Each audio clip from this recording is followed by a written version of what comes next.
Hey everyone, this is Vivek.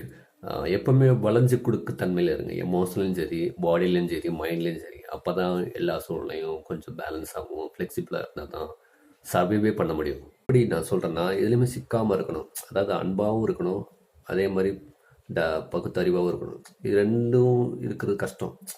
அதாவது ஃபீலிங்காகவும் இருக்கணும், அதே டைம் பேலன்ஸாகவும் இருக்கணும். நம்ம பயிற்சி செய்யணும். ஒவ்வொரு நாளையும் புதுசாக பார்க்கணும். அது ஒரு டைப் ஆஃப் ஆர்ட் தான்.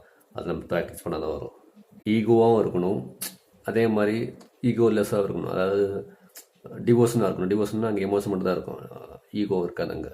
அதுக்கு நம்ம என்ன பண்ணணும்னா சீக்கர்ஸ் ஆகணும். அதை தேடுதல் இருந்துக்கிட்டே இருக்கணும். அப்போ தான் நம்ம அதை ரெக்டிஃபை பண்ண முடியும், பேலன்ஸ் பண்ண முடியும். நம்ம பாடியிலையும் மைண்ட்லேயும் எமோஷன்லையும் கேள்வி கேட்டுகிட்டே இருக்கணும். நிறைய விஷயம் கேள்வி கேட்டுகிட்டே இருக்கணும்.